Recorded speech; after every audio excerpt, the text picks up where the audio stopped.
Hello बच्चों, मैं संतोष कुमार एक बार फिर से आपका स्वागत करता हूं आपका अपना यूट्यूब चैनल संतोष टीचिंग हब में।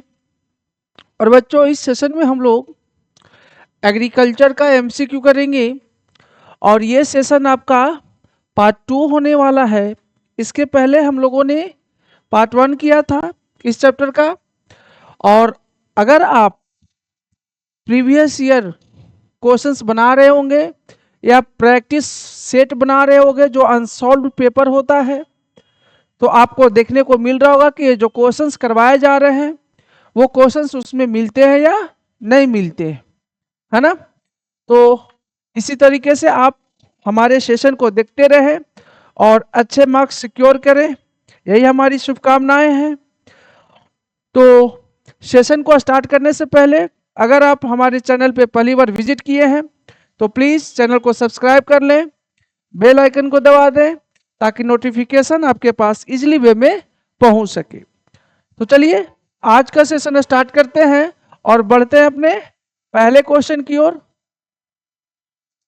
देखिएगा, पहला क्वेश्चन ये रहा। क्वेश्चंस को पढ़िए और जवाब देने का कोशिश कीजिएगा आप लोग।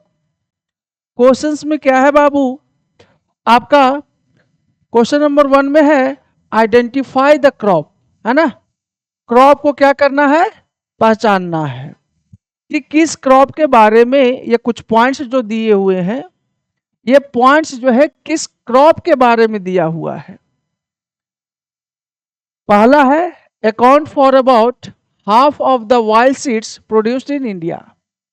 पहले पॉइंट में क्या बोला जा रहा है कि इंडिया में जो वाइल्ड सीड्स का प्रोडक्शन होता है उसका लगभग आधा हिस्सा जो है इसी क्रॉप का है। लगभग वाइल्ड सीड्स जितने भी प्रोडक्शन होते हैं इंडिया में, इस क्रॉप का जो है हिस्सा लगभग आधा है। 50% जो है लगभग इसी क्रॉप से जो है वाइल्ड सीड्स या वाइल्ड्स मिलते हैं। सेकंड है it is A kharif crop. बोला गया कि ये खरीफ क्रॉप है। थर्ड में बोला जा रहा है आपका Gujarat is the largest producer. बोला गया कि इस क्रॉप का प्रोडक्शन सबसे ज्यादा जो है कहाँ होता है, तो गुजरात में होता है। अब ये तीनों पॉइंट्स को देखते हुए आपको पहचानना है कि किस क्रॉप के बारे में ये तीनों पॉइंट्स दिया हुआ है, किस क्रॉप का चर्चा किया जा रहा है। तो देखिए, अगर यहां से आप देखते हैं सेकंड पॉइंट से, है ना, अगर आप सेकंड पॉइंट को देखते हैं खरीफ क्रॉप, है ना, ये कैसा क्रॉप है, खरीफ क्रॉप है बाबू। तो देखिए, तो आपका मस्टर्ड कैसा क्रॉप है बाबू, बताओ तो। मस्टर्ड कैसा क्रॉप है, रबी क्रॉप है। कैसा क्रॉप है, रबी क्रॉप है ये,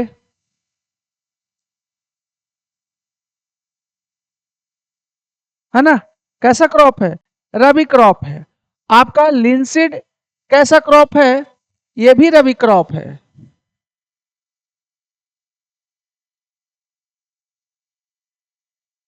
ना, ये रबी क्रॉप है।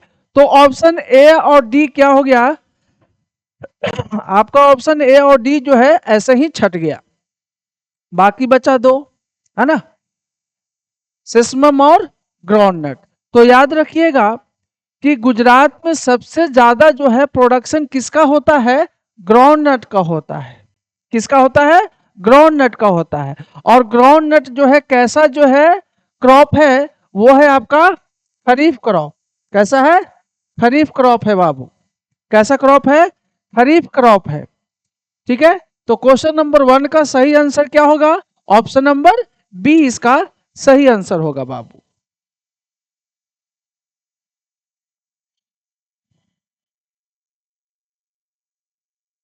क्वेश्चन नंबर 2 आपके सामने ये रहा।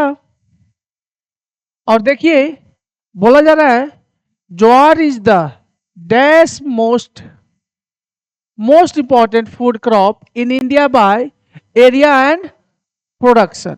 बोला जा रहा है कि ज्वार जो है डैश, मतलब first most important food crop है, second most important food crop है, थर्ड है या फोर्थ है, इनमें से कौन सा है।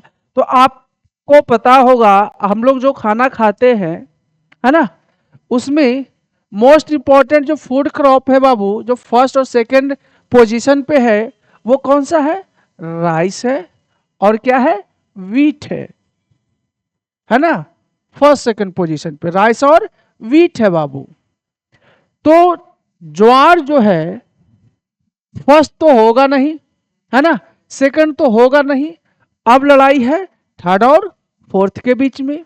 तो ज्वार जो है आपका थर्ड मोस्ट इंपॉर्टेंट जो है फूड क्रॉप है। क्या है? थर्ड है। मतलब राइस और वीट के बाद जो है मोस्ट इंपॉर्टेंट फूड क्रॉप जो है इंडिया का, वो क्या है आपका? ज्वार है। तो ऑप्शन नंबर सी इसका सही आंसर होगा बाबू।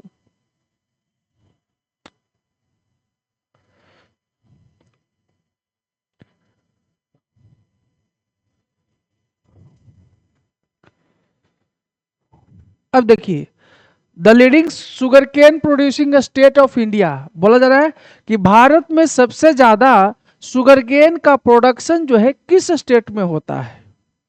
भारत में सबसे ज्यादा शुगर केन का प्रोडक्शन जो है किस स्टेट में होता है? ऑप्शन है आपके महाराष्ट्र, उत्तर प्रदेश, तमिलनाडु या पंजाब। तो ध्यान रखिएगा, भारत में, इंडिया में सबसे ज्यादा जो है शुगर केन का प्रोडक्शन कहाँ होता है? वो होता है उत्तर प्रदेश में बाबू। कहाँ होता है? वो होता है आपका उत्तर प्रदेश में। ऑप्शन नंबर बी इसका सही आंसर होगा।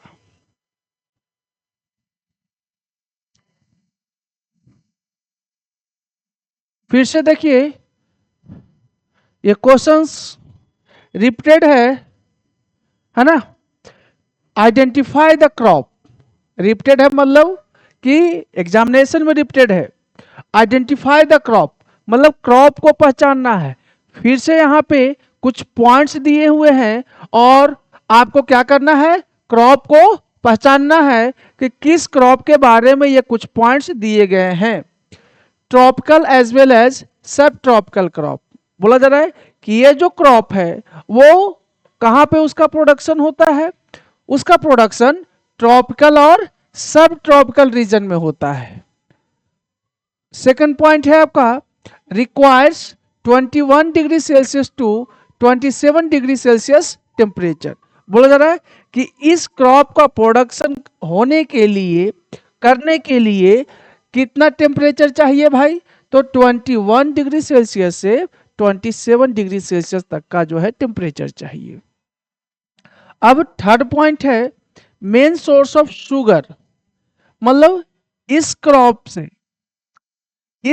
से शुगर मिलता है ना। शुगर का मतलब ये मेन सोर्स है। गुड़ मिलता है, खांसारी मिलता है, मोलासेज मिलते हैं। तो ऑप्शन की ओर चलते हैं। मानते हैं कि आपका पॉइंट 1 और पॉइंट 2 नहीं पता चल रहा है कि किससे जो है किस क्रॉप के बारे में चर्चा कर रहा है, लेकिन पॉइंट नंबर अगर 3 भी अगर देखते हो, शुगर की बात कर दिया, गुड़ की बात कर दिया, मतलब जैगरी हो गया। मतलब क्या हुआ बाबू? जैगरी की बात कर रहा है। मीठा हम लोग जो बोलते हैं, टेस्ट में नहीं बल्कि वो जो शुगर केन से जो जैगरी बनता है, गुड़ बनता है, उसकी बात किया जा रहा है। तो देखो, टी से कहीं हमें शुगर मिलेगा क्या? नहीं मिलेगा। ऑप्शन ए क्या हो गया? कट गया। शुगर केन से मिलता है, बिल्कुल मिलता है ना।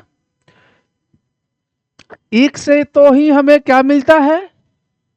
शुगर केन से ही मतलब क्या मिलता है? ईख से शुगर मिलता है, गुड़ मिलता है, खांसारी बनता है और मोलासेस भी बनते हैं। ग्राउंड नट से जो है शुगर मिलेगा क्या? नहीं मिलेगा। बादाम से बताओ तो कहीं मिलेगा? मेज से ये भी नहीं मिलेगा। मतलब अगर ऑप्शन आपका बी सही ढंग से पढ़ते और पॉइंट नंबर थर्ड जो है सही ढंग से अगर पढ़ते ना बाबू, 2 पॉइंट अगर नहीं भी जान रहे थे, लेकिन अगर पॉइंट नंबर 3 जो है अगर इसको ध्यान से पढ़ते तो इजिली वे में जो है आपका आंसर मिल जाता। तो क्वेश्चंस का आंसर देते समय एग्जामिनेशन हॉल में यही करना है ध्यान से क्वेश्चंस को पढ़ना है ना, घबराहट में नहीं। हालांकि वहां पे हार्ट बीट आपका तेज रहेगा, लेकिन घबराना नहीं है, क्वेश्चंस आपके बाहर से नहीं रहेंगे।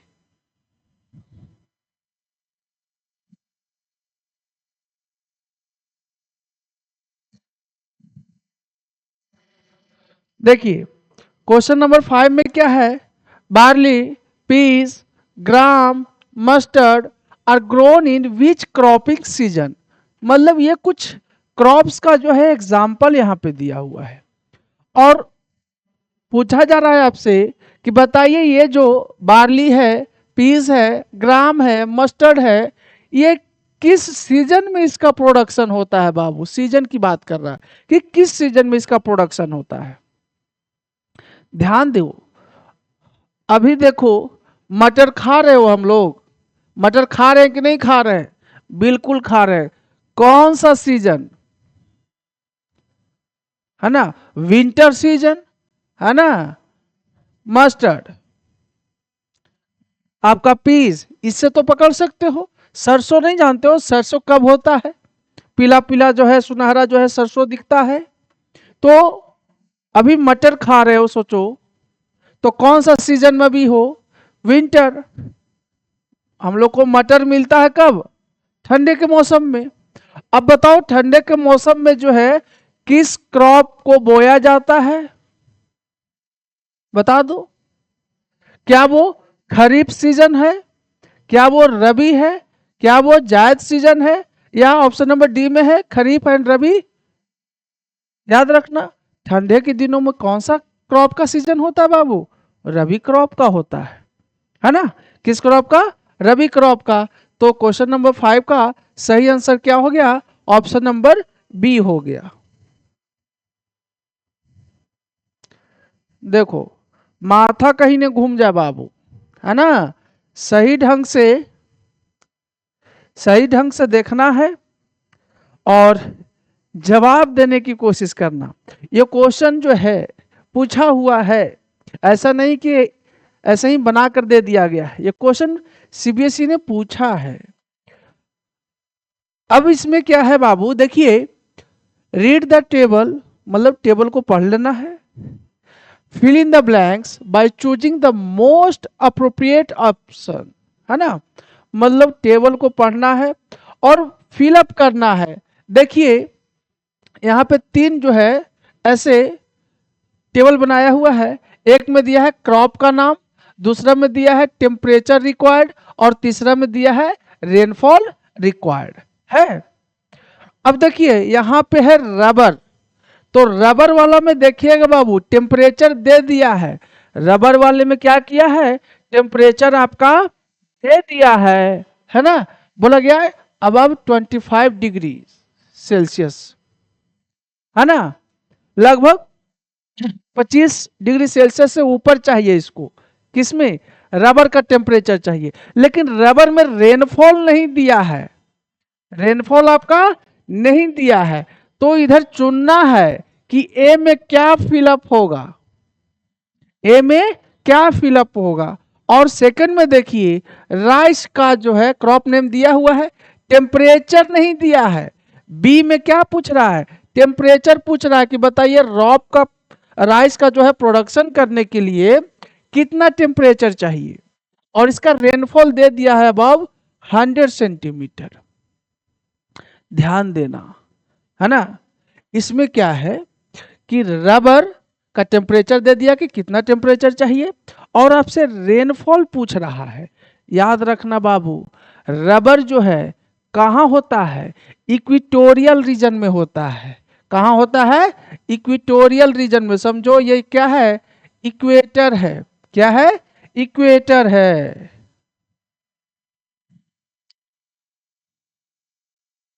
अब देखना ये जो रीजन है इक्वेटर के आसपास है, ऊपर नीचे दोनों, है ना। तो रबर का प्रोडक्शन इक्वेटोरियल रीजन में होता है। कहां होता है, इक्वेटोरियल रीजन, इक्वेटोरियल रीजन में होगा, है ना। तो इक्वेटोरियल रीजन में होने के कारण वहां पे गर्मी ज्यादा रहेगा, पानी उसे ज्यादा लगेगा, लगेगा ना।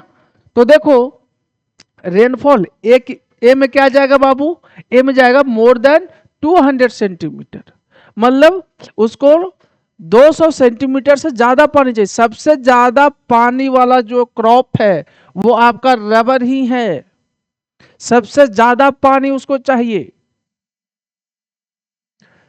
ये हो गया। अब राइस का टेम्परेचर कितना, तो राइस का प्रोडक्शन करने के लिए कितना टेम्परेचर चाहिए बाबू, अबव 25 डिग्री सेल्सियस चाहिए, है ना। तो अगर आप रबर के बारे में पढ़े होंगे तो उसमें बताया गया होगा, है ना, कि रबर को कितना रेनफॉल चाहिए, मोर देन 200 सेंटीमीटर। आप एनसीईआरटी बुक उलटकर देख सकते हैं, है ना। तो ऑप्शन नंबर सी इसका क्या हो गया, सही आंसर हो गया। और सबसे ज्यादा पानी सीधा सीधी याद रखना कि सबसे ज्यादा पानी रबर को चाहिए। क्यों चाहिए, क्योंकि ये इक्वेटर वाले रीजन में है, इक्वेटोरियल रीजन में होता है, इक्वेटर के आसपास वाले इलाके में होता है, तो वहां पे ज्यादा टेम्परेचर होता है। अब टेम्परेचर ज्यादा रहने के कारण पानी जो है उसे ज्यादा चाहिए। तो इसका सही आंसर हो गया ऑप्शन नंबर सी।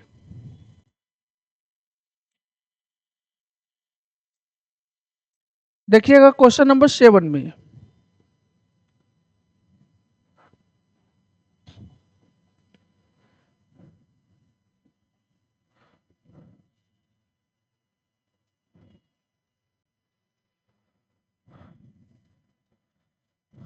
देखिए विच of the following is not correct, मतलब इनमें से कौन सा ऑप्शन जो है सही नहीं है।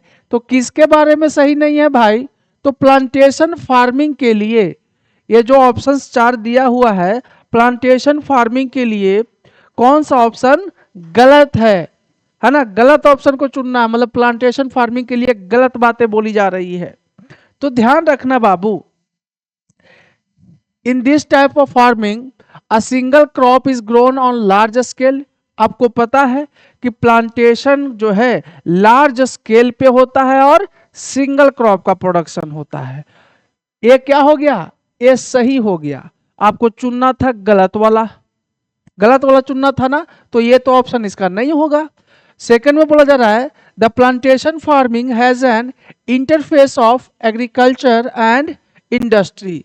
बोला गया क्या कि प्लांटेशन जो है, प्लांटेशन फार्मिंग के बाद जो है जो एग्रीकल्चर किया जाता है प्लांटेशन फार्मिंग में, उसको बाद में प्रोसेसिंग के लिए हम लोग कहाँ लेकर जाते हैं, तो इंडस्ट्री में लेकर जाते हैं। ये भी क्या है, सही है, मतलब सही हो गया। लेकिन आपको चुनना था क्या, गलत ऑप्शन चुनना था।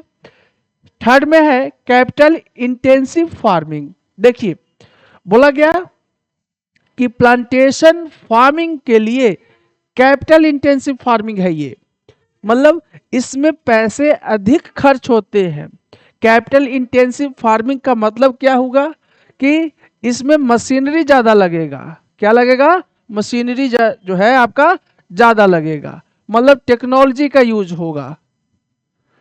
बिल्कुल सही है, प्लांटेशन फार्मिंग में जो है मशीनरी चाहिए, तो ये भी सही है। लेकिन आपको चुनना था क्या, गलत वाला। तो वो इसका सही आंसर अभी तक नहीं मिला है हमें।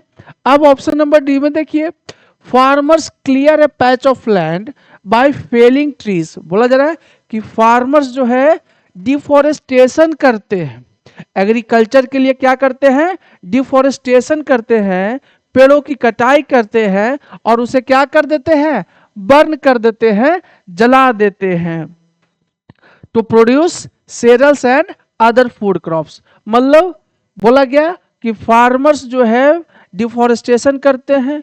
डिफोरेस्टेशन करने का कारण क्या है कि आपका सेरल्स और अदर फूड क्रॉप्स का क्या करते हैं, प्रोडक्शन करते हैं।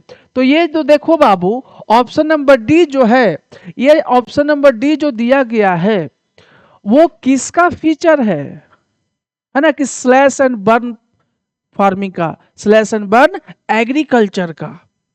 नहीं करते थे, पेड़ों की कटाई कर दिए, है ना, उसको जला दिए, फिर वहां से जो है दूसरे जगह पे शिफ्टिंग कल्टीवेशन भी बोलते हैं। दूसरी जगह चले जाएंगे। तो ये किसका फीचर है? ये फीचर है आपका स्लैश एंड बर्न।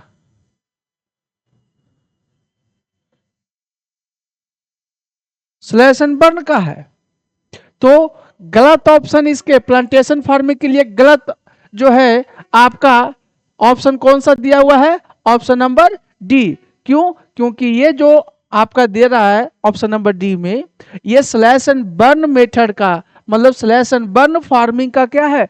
फीचर्स दे रहा है, ना कि ये प्लांटेशन का जो है प्लांटेशन फार्मिंग का जो है एक फीचर है। ये ऐसा नहीं है। तो इसका सही आंसर क्या हो जाएगा? ऑप्शन नंबर डी इसका सही आंसर हो जाएगा।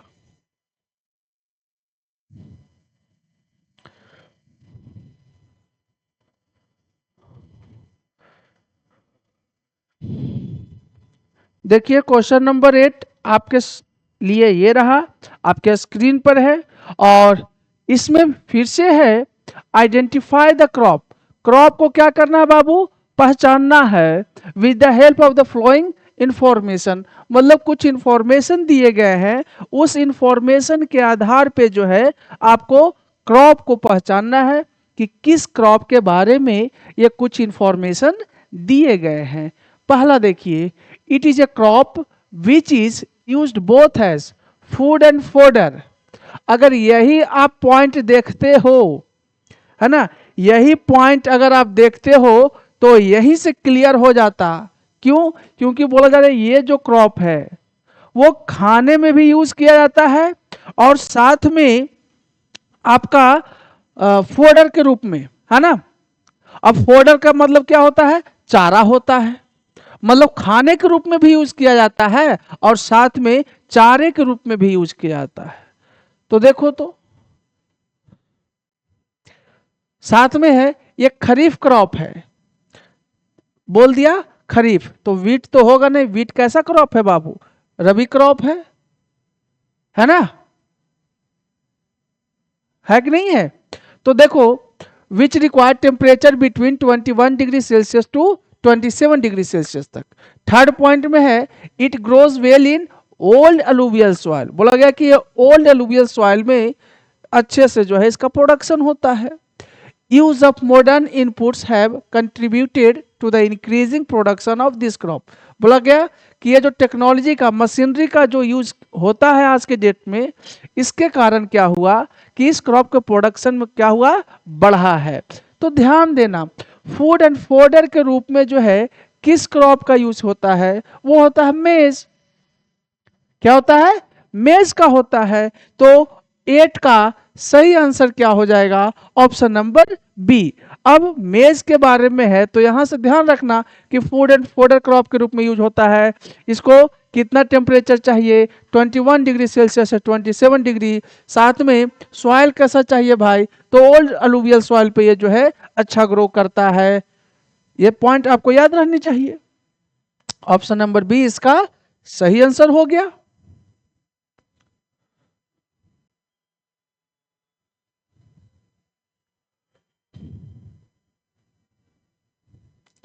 देखिए असर्शन एंड रीजन है ना। असर्शन रीजन दिया हुआ है, आपको पहले पढ़ना है और फिर जो है जवाब देने का कोशिश कीजिए। आप चाहो तो स्क्रीनशॉट ले लो या आप वीडियो को पॉज कर लो। पॉज करने के बाद आप खुद से पहले आंसर दे देना, तब जो है देखना कि सर ने क्या बताया है, आपने क्या पढ़ा है ना। अपने आप को टेस्ट कर लो। देखो असर्शन में क्या है बाबू? असर्शन में दे रहा है sugarcane is the main source of sugar, गुड़, खांडसारी, मोलासेस। बिल्कुल सही है। इसके पहले वाले क्वेश्चन में हम लोगों ने देखा कि शुगर केन से हमें क्या मिलता है? तो शुगर मिलता है, गुड़ मिलता है, खांडसारी मिलता है या मोलासेस भी मिलते हैं। ये तो सही है। असर्शन क्या हो गया? असर्शन मेरा सही है। अब रीजन की तरफ चलते हैं। इंडिया इज द, वर्ड पे मार्क करना, India is the largest producer of sugarcane. अब आप बताओ कि क्या इंडिया जो है लार्जेस्ट प्रोड्यूसर है शुगर केन का? हाँ या ना? याद रखना कि इंडिया जो है लार्जेस्ट प्रोड्यूसर नहीं है। शुगर केन का लार्जेस्ट प्रोड्यूसर कौन है? ब्राजील है। कौन है? ब्राजील है बाबू, ध्यान देना। कौन है? ब्राजील है ना? कौन है? ब्राजील है। आपका इंडिया जो है सेकंड लार्जेस्ट है, ठीक है। लार्जेस्ट प्रोड्यूसर कौन हो गया आपका? ब्राजील हो गया, है ना। तो रीजन क्या हो गया आपका? रीजन तो गलत हो गया। अब ऑप्शन देख लो, both A and R are true, दोनों तो सही नहीं है। A and R are true, ये भी नहीं सही है। A is true but R is false, option number D में है ए इज फॉल्स। ए तो फॉल्स नहीं ना है बाबू, कौन सा होगा? A is true but R is false, option number C इसका सही आंसर होगा।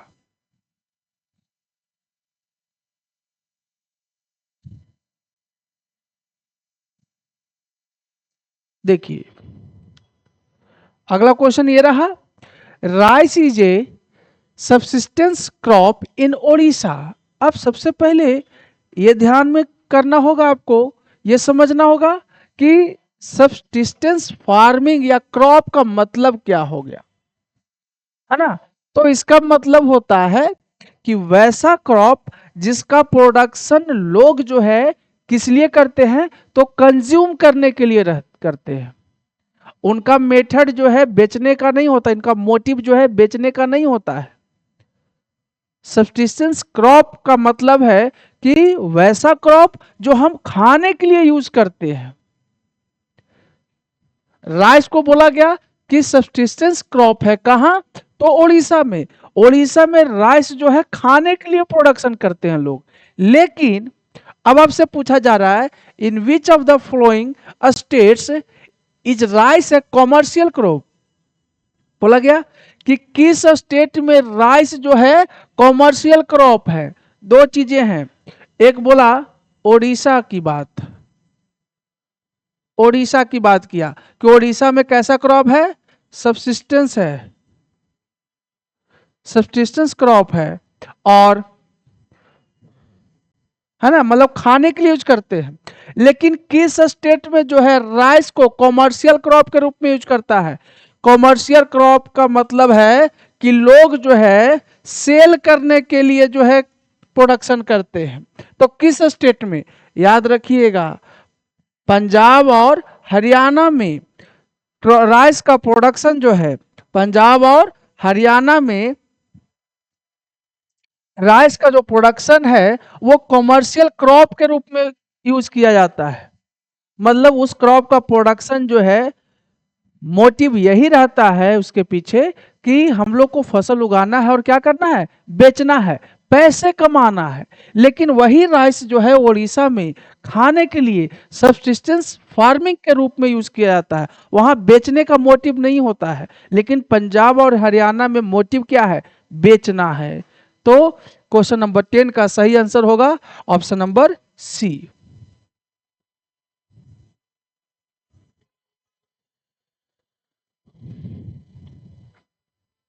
देखिए फिर से आ गया क्या?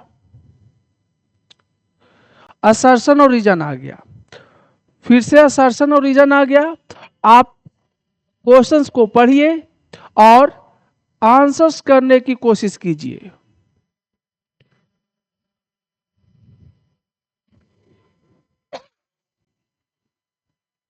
देखिएगा बाबू, असर्शन में क्या है?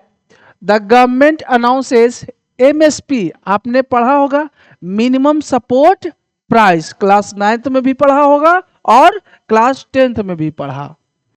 बोला गया कि गवर्नमेंट जो है अनाउंस करती है minimum support price MSP, remunerative and procurement prices for all the crops, है ना, फॉर ऑल द क्रॉप्स। अब देखिए क्या बोला गया कि गवर्नमेंट जो है अनाउंस करती है सभी फसलों के लिए, जो है एमएसपी अनाउंस करती है सभी फसलों के लिए। यहां पे देखिए फॉर ऑल द क्रॉप्स है, वर्ड को मार्क करना, याद रखना। गवर्नमेंट, अब एमएसपी याद है कि भूल गए? चलो याद दिला देते हैं। ये रमेश नहीं, बहुत बार रमेश को ले लिए हैं। अब चलिए किसी और को ले लेते हैं। चलो प्रकाश है ना। ये प्रकाश जो है राइस का प्रोडक्शन किया, पैडी का, और दुकान में बेचने जाता है ना। 3 दुकानें हैं यहाँ पे, पहला, दूसरा और तीसरा, है ना। अब ये इसके पास जाता है, बोलता है कि हम 20 रुपये पर केजी के हिसाब से लेंगे। अब इसके पास जाता है, कितना बोलता है, 22 रुपये पर केजी के हिसाब से जो है राइस खरीदेगा। और फिर इसके पास जाता है, तीसरे पर्सन के पास, तो बोलता है कम देगा, चलो 18 रुपया देता है। समझना, प्राइस क्या हो गया, अलग अलग हो गया। तो एमएसपी का मतलब क्या है कि गवर्नमेंट जो है क्रॉप्स का जो प्राइस है वो फिक्स कर देगी कि इस रेट से ही क्या किया जाएगा, खरीदा जाएगा। अब यहाँ पे इस कंडीशन में क्या है कि पहले दुकानदार के पास गए तो बोलता है कि 20 रुपया में हम खरीदेंगे, 20 रुपया में बेचना है तो बेचो, नहीं तो आगे बढ़ो। दूसरे दुकानदार के पास जाता है तो वो देता है 22 रुपया, नहीं तो फिर आगे बढ़िए। तीसरे दुकानदार के पास जाता है भाई प्रकाश भाई। अब प्रकाश को जो है वहां जाता है, दूर भी चला गया और बोलता है क्या, 18 रुपया हम देंगे, 1 केजी का 18 रुपया के हिसाब से हम खरीदेंगे। तो गवर्नमेंट एमएसपी जो है लाई। एमएसपी का मतलब क्या है, मिनिमम सपोर्ट प्राइस। मतलब कि हाँ, गवर्नमेंट जो है कुछ क्रॉप्स को जो है रेट जो है उसका फिक्स कर देगी कि इतने में ही बेचना है और इतने में ही क्या करना है, खरीदना है। प्राइस क्या हो गया, फिक्स हो गया, है ना। तो लेकिन आपके जो असर्शन में दिया हुआ है कि सभी फसलों के लिए जो है गवर्नमेंट एमएसपी लाई है, ऐसा नहीं है, कुछ फसलों के लिए लाई है, सभी फसल के लिए नहीं लाई है। असर्शन क्या हो गया, गलत हो गया। रीजन में देखिए, रीजन में क्या है बाबू, रीजन में क्या है कि this is done to check the exploitation of farmers by speculators and middleman. वो इसलिए लाया गया ताकि फार्मर्स को एक्सप्लॉयट होने से बचाया जा सके। ये सही है, फार्मर्स को एक्सप्लॉयट होने से क्या किया गया, बचाया गया। प्रकाश भाई जो है बेच देता अगर तीसरे पर्सन के पास 18 रुपया में, और गवर्नमेंट बोलती है कि नहीं हम 25 रुपया प्राइस फिक्स कर देते हैं राइस का, तो एक्सप्लॉइट होने से क्या हो गया, प्रकाश बच गया, बच गया ना। तो देखिए ये तो सही है, रीजन आपका क्या है, रीजन सही है, लेकिन असर्शन क्या हो गया, गलत है। क्यों, क्योंकि ये सभी प्राइस सभी क्रॉप्स के लिए जो है एमएसपी नहीं लाया गया था, सभी क्रॉप्स के लिए एमएसपी नहीं लाया गया था। इसका सही आंसर क्या हो जाएगा, ए तो गलत हो गया, आर ट्रू हो गया। ये तो ऐसा ही गलत हो गया, है ना। ए ट्रू है इसमें, ये भी गलत हो गया। A is false but R is true. इसका सही ऑप्शन क्या हो गया बाबू, ऑप्शन नंबर डी इसका सही आंसर हो गया। चलिए आगे की ओर बढ़ते हैं।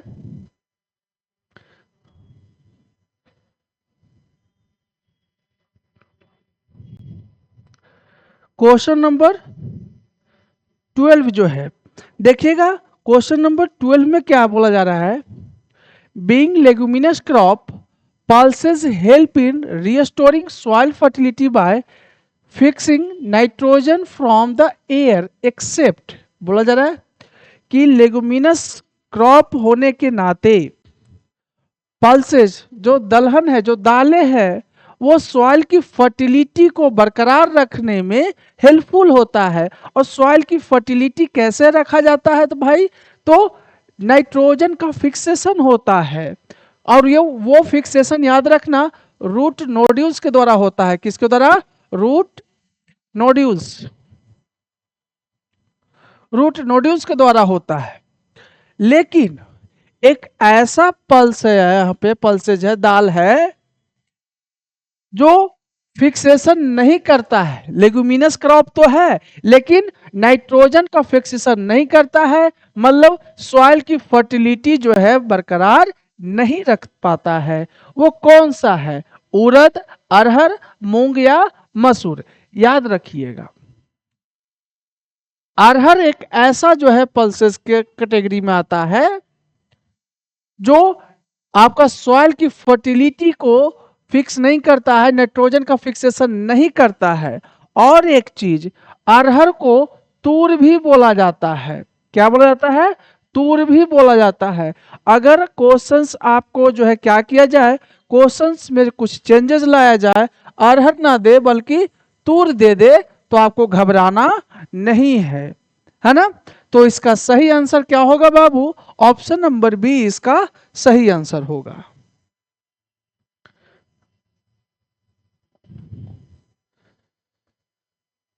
देखिए क्वेश्चन नंबर 13 है आपके सामने।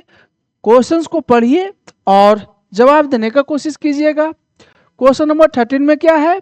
विच of the following was the main focus of our first 5 year plan? क्या बोला गया कि फर्स्ट 5 ईयर प्लान में किस पे फोकस किया गया था? मेन फोकस जो है किस पे किया गया था? ऑप्शंस है आपके, कॉस्ट ऑफ फूड ग्रेन्स, क्या फूड ग्रेन्स के कॉस्ट पे फोकस किया गया था? Option number B land reforms, option number C industrialisation, या ऑप्शन नंबर डी ग्लोबलाइजेशन? याद रखिएगा, फर्स्ट 5 ईयर प्लान में सबसे ज्यादा फोकस या जोर जो है या इंपॉर्टेंस आप बोलिए किस पे दी गई थी? वो दिया गया था आपका लैंड रिफॉर्म्स पे। किस पे? लैंड रिफॉर्म्स पे, मतलब भूमि सुधार। लैंड रिफॉर्म्स में जैसे था आपका जमींदारी सिस्टम, जमींदारी सिस्टम को क्या किया गया था? खत्म किया गया था, अबॉलिश किया गया था, है ना। जमींदारी प्रथा जो थी उसको खत्म किया गया था। साथ में सिक्योरिटी प्रोवाइड की गई थी। किसे सिक्योरिटी प्रोवाइड की गई? किसे भाई? तो पीजेंट्स को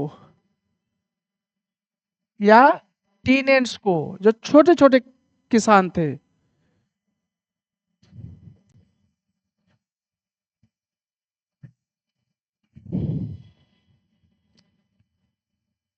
है ना, ध्यान दीजिएगा। तो फर्स्ट 5 ईयर प्लान में सबसे ज्यादा फोकस जो है लैंड रिफॉर्म्स पे किया गया। और लैंड रिफॉर्म्स में भी क्या, तो उसमें जो जमींदारी सिस्टम पहले चलती थी उस जमींदारी सिस्टम को क्या कर दिया गया? अबॉलिश कर दिया गया, इसको खत्म कर दिया गया। साथ में जो टीनेंट्स थे, जो छोटे छोटे किसान थे, उनको जो है सिक्योरिटी प्रोवाइड की गई। जमींदारी सिस्टम या जो जमींदार होते थे या मिडिल मैन जो होते थे उनसे बचने के लिए उनको सिक्योरिटी प्रोवाइड की गई। तो फर्स्ट 5 ईयर प्लान में सबसे ज्यादा फोकस लैंड रिफॉर्म्स पे दी गई। ऑप्शन नंबर बी इसका सही आंसर है बाबू।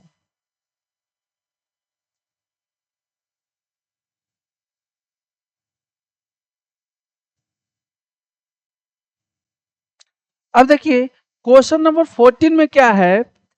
ऑस, aman and boro are types of which crop? देखो, ऑस हो गया, अमन हो गया और बोरो, ये जो है किस तरह का क्रॉप्स का जो है एग्जाम्पल है? समझिएगा पहले, ये जो है आपका पैडी का है। किसका है? पैडी का है। अब इसके पीछे कुछ कहानी देख लेते हैं। मान लिया जाए कि आप जाते हो कोस्टल रीजन में। कहा? कोस्टल एरियाज में जाते हो, है ना। कोस्टल एरियाज में जाते हो, ठंडे के दिनों में जाते हो। कब जाते हो? ठंडे के दिन में जाते हो। मान लिया जाए एक महेश भाई है। कौन है? महेश भाई है। और इसका भाई दूसरा है सुरेश भाई, है ना। दो भाइयों को ले लेते हैं। पहला है महेश भाई और दूसरा है सुरेश भाई। महेश भाई जो है कोस्टल एरियाज में जाता है, घूमने जाता है ना, और जाकर देखता है क्या, ठंडे के दिनों में जाता है बाबू। ये कब गया? ठंडा में गया, विंटर में गया। अब ये देखता क्या है कि सर्दियों के दिन में पैडी हो रहा है, पैडी का प्रोडक्शन हो किया जा रहा है, धान की खेती की जा रही है। आप तो जानते हो कि पैडी का जो है प्रोडक्शन किस सीजन में होता है या कब होता है? मानसून के आने पे, है ना, मानसून के आने पे। लेकिन यहाँ विंटर है और विंटर में जो है महेश कोस्टल एरियाज में घूमने जाता है, छुट्टी मनाने जाता है भाई, और वहां पे देखता है कि पैडी का प्रोडक्शन हो रहा है। आप तीन तरह का जो है क्रॉप सीजन पढ़ा था ना आपने, एक है खरीफ, दूसरा रबी, और तीसरा आपने पढ़ा होगा जायद। देखो अब क्या है, अब ये देखा कि यहां होना चाहिए था विंटर सीजन में क्या, रबी, रबी का प्रोडक्शन, लेकिन हो क्या रहा है, पैडी हो रहा है। और सुरेश भाई देखता क्या है, ये जो दो सीजनों के बीच में होता है, रबी क्रॉप और खरीफ क्रॉप के बीच में जो सीजन होता है उसको क्या बोलते हैं, जायद क्रॉप्स, जायद क्रॉप सीजन बोलते हैं, है ना। तो ये जायद सीजन में देखता है कि किसकी खेती हो रही है, पैडी की हो रही है। इससे क्या पता चला, महेश और सुरेश की कहानी से क्या पता चला आपको? यह पता चलता है कि ये जो औस है, अमन है, बोरो है, पहली बात ये पैडी क्रॉप का एक टाइप है जो कोस्टल एरियाज में, कोस्टल रीजन में हर सीजन में होता है। मतलब कोस्टल रीजन में पैडी का प्रोडक्शन जो है हर सीजन में किया जा सकता है, खरीफ सीजन में, रबी सीजन में और जायद सीजन में, तीनों में किया जा सकता है। तो आपका औस, अमन और बोरो जो है किस तरह का क्रॉप का जो है एक टाइप है, वो है पैडी का। ऑप्शन नंबर बी इसका सही आंसर है।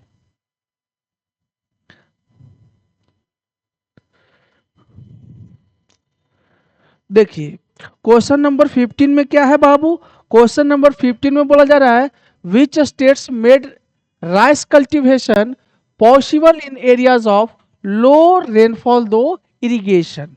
बोला गया कि किस स्टेट में राइस का कल्टीवेशन किया जाता है, किस स्टेट में राइस का कल्टीवेशन तो होता है, लेकिन वो एरिया कैसा है भाई, तो वो एरिया जो है लो रेनफॉल वाला है, मतलब कम बारिश वाला एरिया है, लेकिन वहां पे इरिगेशन के थ्रू जो है कल्टीवेशन होता है। मतलब वैसा स्टेट या वैसा रीजन जो जहां पे कम बारिश होती है फिर भी जो है राइस का कल्टीवेशन होता है, और वो कैसे होता है, तो इरिगेशन के थ्रू, मतलब कैनाल्स वगैरह के थ्रू होता है। तो किस स्टेट का वो जो है ये क्वेश्चन रिलेटेड है, ध्यान दीजिएगा। पंजाब और हरियाणा में, पंजाब और हरियाणा जो है वहां पे रेनफॉल कम होती है, बारिश कम होती है, लेकिन इरिगेशन फैसिलिटीज अवेलेबल होने के कारण, कैनाल्स वगैरह अवेलेबल होने के कारण, कम बारिश होने के बावजूद वहां पे पंजाब और हरियाणा में राइस का कल्टीवेशन किया जा रहा है। तो इसका सही आंसर क्या होगा बाबू, ऑप्शन नंबर ए इसका सही आंसर होगा। फिर से आ गया आइडेंटिफाई द क्रॉप, है ना, क्रॉप को पहचानना है। नोन एज कोर्स ग्रेन, बोला गया कि ये जो ग्रेन है, ये जो क्रॉप है, ये कोर्स ग्रेन है, लेकिन ये आयरन और कैल्शियम में क्या होता है, ये आयरन और कैल्शियम से भरपूर होता है। और साथ में दिया गया grows well in red, black, sandy, loamy and shallow black soil. यहाँ पे रेड सॉइल पे भी, ब्लैक सॉइल पे भी, सैंडी सॉइल पे भी, लोमी और शैलो ब्लैक सॉइल पे भी इसका प्रोडक्शन होता है। तो ये किस क्रॉप के बारे में जो है चर्चा कर रहा है, किस क्रॉप के बारे में इंफॉर्मेशन दिया गया है। ये कोर्स ग्रेन होना चाहिए और साथ में ब्लैक, रेड, सैंडी, लोमी या सैलो ब्लैक सॉइल पे भी इसका प्रोडक्शन होता है। तो इसका सही आंसर है बाबू ऑप्शन नंबर बी, रागी। रागी एक ऐसा क्रॉप है जो कोर्स ग्रेन के रूप में जाना जाता है। और रागी में मड़ुआ की रोटी कभी खाए हैं? नहीं खाए हैं? पूछिएगा अपनी मम्मी से कि मड़ुआ की रोटी क्या होता है ना? बनता होगा कभी कभी, आप लोग नहीं खाते होंगे, क्योंकि हम लोग भी बहुत कम खाए हैं, ना के बराबर खाए हैं। तो मड़ुआ की रोटी बनती थी पहले, है ना? तो रागी उसी को बोला जाता है। तो इस क्वेश्चन का सही आंसर क्या होगा? ऑप्शन नंबर बी होगा। और ध्यान रखिएगा कि रागी में वो रागी जो है आयरन और कैल्शियम से भरपूर होता है ना? रागी जो है आयरन और कैल्शियम से भरपूर होता है। इसका सही आंसर होगा ऑप्शन नंबर बी।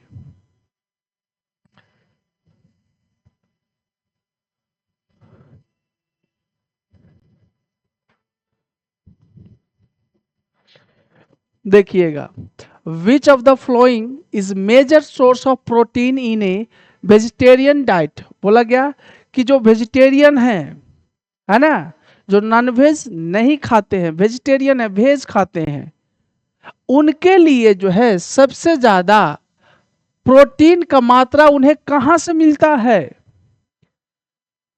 ठीक है, दो पर्सन ले लिए, एक श्याम लाल ले लिए और एक हरी लाल ले लिए। लाल को लाल कर दिया है ना चलो, श्याम लाल को हरा कर दिए।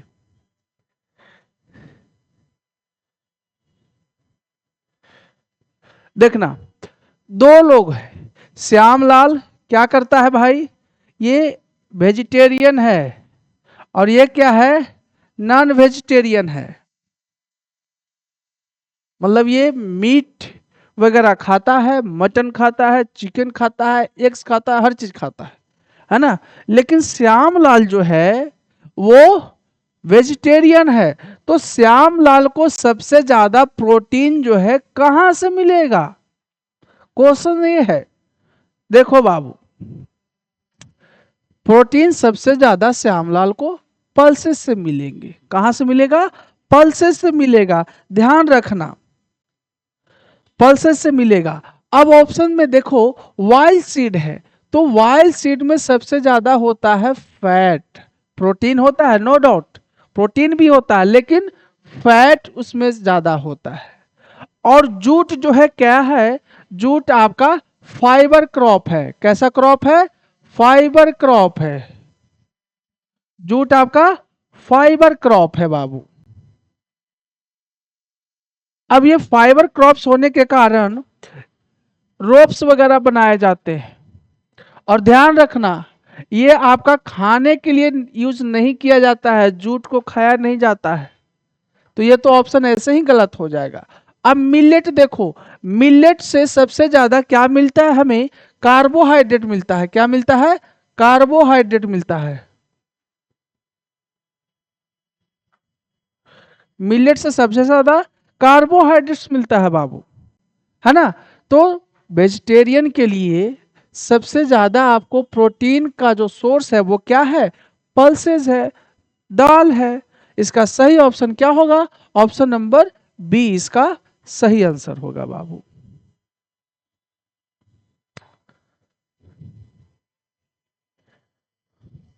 अब देखिए, बहुत ही इजी क्वेश्चन है ना? बहुत ही इजी क्वेश्चन है। Which of the following are plantation crops. बोला गया कि ये जो ऑप्शंस दिए गए हैं, कौन सा ऑप्शन जो है प्लांटेशन क्रॉप्स का एग्जाम्पल है? राइस एंड मेज। ये देखना बाबू, ये प्लांटेशन क्रॉप्स के अंतर्गत नहीं आता है। स्टेपल डाइट में होता है, लेकिन प्लांटेशन क्रॉप के अंतर्गत नहीं आता। वीट भी नहीं आएगा। क्या आएगा? टी, कॉफी, बनाना, शुगर केन, ये कैसा क्रॉप का एग्जाम्पल है बाबू? प्लांटेशन क्रॉप का जो है ये एग्जाम्पल है ना।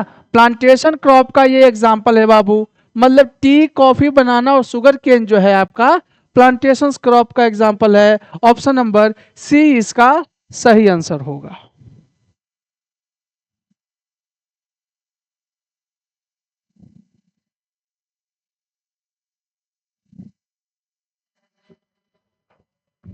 देखिए, आइडेंटिफाई द क्रॉप, है ना, क्रॉप को पहचानना है। रिपीटेड क्वेश्चन है वहां पे बोर्ड पेपर में, है ना। बोला गया नोन एज गोल्डन फाइबर, बहुत ही इंपॉर्टेंट पॉइंट है। फिल इन द ब्लैंक्स के रूप में जो है, एमसीक्यू के रूप में भी ये दे सकता है। बोला गया कि इस क्रॉप को हम लोग किस नाम से जानते हैं? तो गोल्डन फाइबर के नाम से जानते हैं। साथ में सेकंड पॉइंट क्या दे दिया? Needs fertile flood plain soil renewed yearly. बोला गया कि ये कैसे रीजन में होता है? तो फ्लड प्लेन में होता है, मतलब जहां पे बाढ़ आता है वैसे रीजन में इस क्रॉप का प्रोडक्शन होता है। जहां पे फर्टिलिटी जो है हर साल क्या किया जाता है? फर्टिलिटी इसका रिन्यू होता है। फ्लड के कारण जो है उस सॉइल का फर्टिलिटी रिन्यू हो जाता है बार बार, ईयरली, प्रत्येक साल। साथ में बोला गया used for making Ghani bags and mats. साथ में इस क्रॉप का प्रोडक्शन जो है क्या यूज बनाने के लिए यूज किया जाता है? तो बैग्स बनाने में यूज होता है, मैट्स बनाने में यूज होता है। तो किसके बारे में बोला जा रहा है? ऑप्शन है कॉटन, जूट, हेम्प या सिल्क। जल्दी से बताइए। ध्यान रखिएगा कि गोल्डन फाइबर के नाम से जो है आपका जूट को जाना जाता है। किसको जाना जाता है? जूट को जाना जाता है। मतलब गोल्डन फाइबर जूट को बोला जाता है। और जूट का प्रोडक्शन जो है फ्लड प्लेन्स में ज़्यादातर होता है, जहाँ पे सॉइल का रिन्यू किया जाता है, रिन्यूअल होता है। साथ में जूट से जो है बैग्स बनाए जाते हैं और मैट्स बनाए जाते हैं। कॉटन आप जानते हो, हेम्प देख लो। हेम्प का मतलब होता है गांजा होता है और साथ में भांग होता है ना। शंकर जी पे जो हम लोग धतूरा जो भांग चढ़ाते हैं, है ना, तो वो हेम्प का मतलब होता है क्या? भांग या आपका गांजा, ये होता है। तो इस क्वेश्चन का सही आंसर, मतलब गोल्डन फाइबर के नाम से किसे जाना जाता है? जूट के नाम से जाना जाता है बाबू। गोल्डन फाइबर को, जूट को मतलब गोल्डन फाइबर बोला जाता है। ऑप्शन नंबर बी इसका सही आंसर होगा। अब देखिए क्वेश्चन नंबर 20 में क्या है? क्वेश्चन नंबर 20 में है आपका क्या? Who was declared the spiritual heir of Mahatma Gandhi, है ना। हायर मतलब क्या होता है? हायर का मतलब होता है उत्तराधिकारी, सक्सेसर जिसको बोलते हैं। क्या? सक्सेसर। मतलब महात्मा गांधी का जो है उत्तराधिकारी, सक्सेसर किसे डिक्लेयर किया गया था, किसे चुना गया था? ऑप्शंस है विनोबा भावे, जवाहरलाल नेहरू, राजेंद्र प्रसाद या सरदार पटेल। याद रखिएगा बाबू, आपका महात्मा गांधी का सक्सेसर या उत्तराधिकारी जो है विनोबा भावे को, विनोबा भावे को जो है आपका चुना गया था, डिक्लेयर किया गया था, है ना। तो इसका सही आंसर क्या होगा? ऑप्शन नंबर ए इसका सही आंसर होगा बाबू। चलिए, बोर्ड भी बोल रहा है थैंक यू भैया, है ना। तो देखिए, आपको क्वेश्चन से पता चल रहा होगा कि किस तरह का क्वेश्चंस जो है आपको प्रैक्टिस करवाया जा रहा है और किस तरह का क्वेश्चंस जो है बोर्ड में आएगा। अगर आप प्रैक्टिस कर रहे होगे बाबू तो दिखने को मिल रहा होगा कि क्या क्वेश्चंस जो यहाँ प्रैक्टिस करवाया जा रहा है वो आपके सेट में मिल रहा है या नहीं मिल रहा है ना। टेंशन नहीं लेना है। आपको इतना क्वेश्चंस करवा दिया जा रहा है कि आप जो है कभी शिकायत लेकर नहीं आओगे कि हाँ सर आपने करवाया और वहाँ पे क्वेश्चंस आपको नहीं मिला, है ना। तो इसी तरीके से आप हमारे YouTube चैनल पे बने रहिए, और अगर हमारे चैनल को आप सब्सक्राइब नहीं किए हैं तो सबसे पहले चैनल को सब्सक्राइब कर ले, बेल आइकन को दबा दें ताकि नोटिफिकेशन आपके पास इजीली वे में और सबसे पहले पहुंच सके। तो मिलते हैं अगले सेशन में, इसी चैप्टर को लेकर आऊँगा। तब तक के लिए गुड नाइट।